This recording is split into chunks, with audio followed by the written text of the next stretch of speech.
A few years ago, my life was packed with obligations. Yet something still felt missing and I knew something had to change. Back then I was juggling endless work deadlines and financial stress while trying to find time to see family and friends. Somehow I felt empty and unaccomplished, although I was constantly doing something. If you've ever felt the same way, trapped in a never-ending chase of that missing something, this video is for you.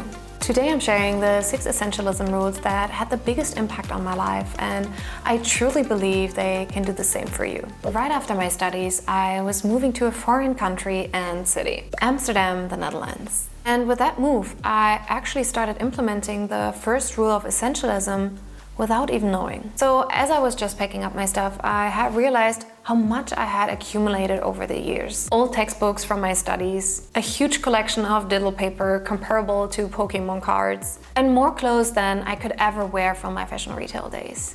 I knew I couldn't afford to bring it all with me because I just had paid a deposit that was triple the amount that I would usually pay. And not to mention that the tiny room I had lined up wouldn't even have the space to accommodate it. So I decided to declutter and let go of the things that I didn't really need. In the beginning, it was hard, but surprisingly enough, I found so much more joy in the few things I kept. And just like that, I discovered the essential rule, weniger aber besser, which translates to a less but better. This rule is inspired by the German industrial designer Dieter Rams. He's very well known for his innovative and aesthetic yet functional design of electrical products. He has influenced many designers like Apple designer Jonathan Ive. The rule is not about owning nothing, but about keeping only the few things you enjoy to the fullest. By adopting the mindset of less but better, you are simplifying your life. And you're also making sure that the things and activities you do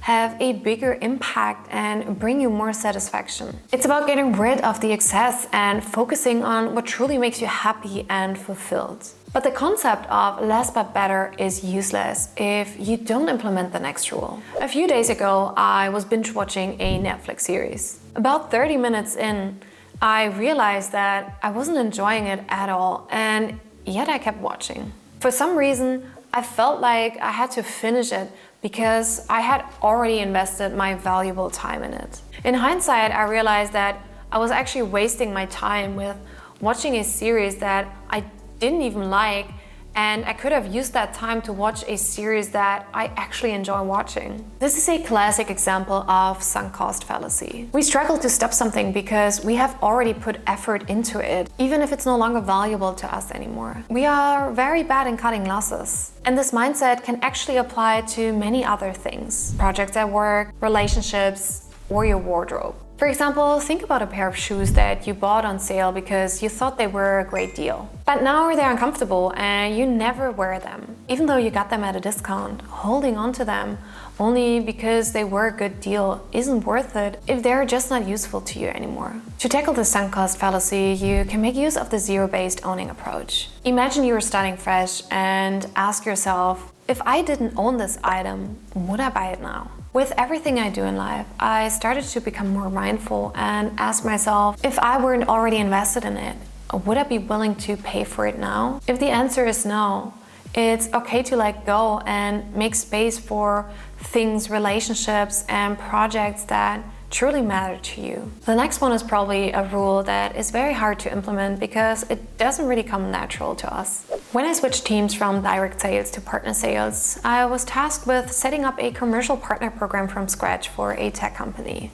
There was no blueprint to follow and I had a ton of ideas, but also a lot of responsibilities. As the workload increased, especially after hiring a team 6 months in, I found myself managing requests from internal stakeholders, my team, and also lots of partners. Later down the line, I was asked to allocate resources to the UK market. But this didn't align with the company's goal of expanding in 3 major core regions, nor our partnership goals. So I made the difficult decision to politely say no and lock the UK request for future consideration. This decision allowed us to accomplish the vital things for the business and its success instead of making minimal progress in many directions. This makes a key aspect of essentialism, saying no to non-essential activities, requests, and distractions. This can also apply to your personal life. It can be saying no to a night out because you know staying at home will provide the 8 hours of good quality sleep you need to be fully present the next day to spend quality time with your family. The process of simplification allows you to free up resources, time, energy, and attention to put towards the things that are truly important to you and contribute to your long-term goals.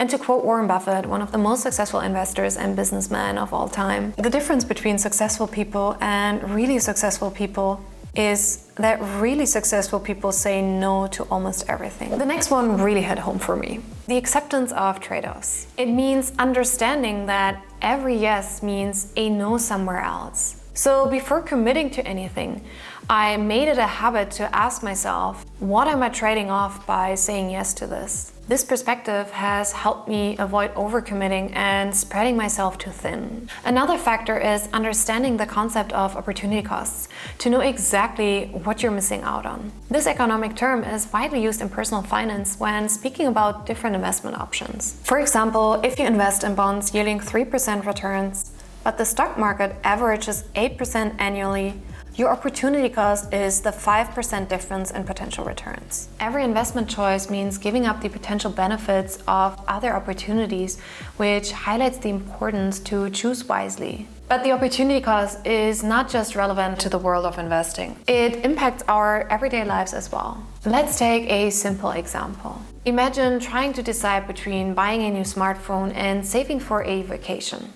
The opportunity cost of buying the new phone would be the amount of money you could have put toward your vacation fund. The opportunity cost of saving for the vacation is the immediate satisfaction and utility you might have enjoyed from the phone. By considering the opportunity cost, you can make a more informed decision about how to allocate your budget. Which brings me to the next rule. Every decision you make shapes your life's direction. Even after stripping everything off you always have a choice in almost every aspect of your life. And this realization can be extremely empowering. Your daily habits and lifestyle choices, such as how you spend your free time or manage your stress, affect your overall life satisfaction. For instance, choosing to spend your evenings in a relaxing hobby versus working overtime or deciding to practice mindfulness regularly can influence your happiness and stress levels. But also the relationships you build and maintain are often the result of choices you make. Whether it's choosing to invest time in a meaningful friendship, deciding to end a toxic relationship, or even choosing to communicate openly and honestly with loved ones. These decisions shape the quality and direction of your personal connections. Instead of feeling trapped in a cycle of endless tasks, commitments, or relationships, I began to see that I can choose where to invest my time and energy.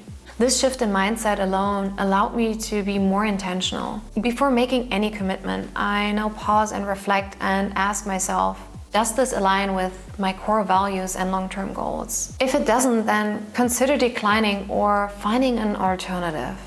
Part of essentialism is the continuous review and reflection of ourselves as we and our environment constantly change. It is not a one-time practice, but rather a journey of reflection and adjustment.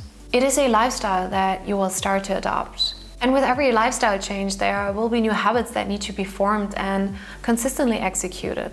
It goes along with reviewing your commitments, goals, and priorities on an ongoing basis to ensure that it aligns with what truly is essential to you personally. What I found very helpful as an addition to essentialism is how to build meaningful relationships and foster effective communication through emotional intelligence. Therefore, I have linked the video up here for you to learn more about how to master your emotions and a guide on how to reinvent yourself to support you in all the changes that you maybe want to make. If you found this video helpful, it would mean the world to me if you would give this video a thumbs up, hit the notification bell as well as the subscribe button, and join the community as it grows. So see you next time. Bye!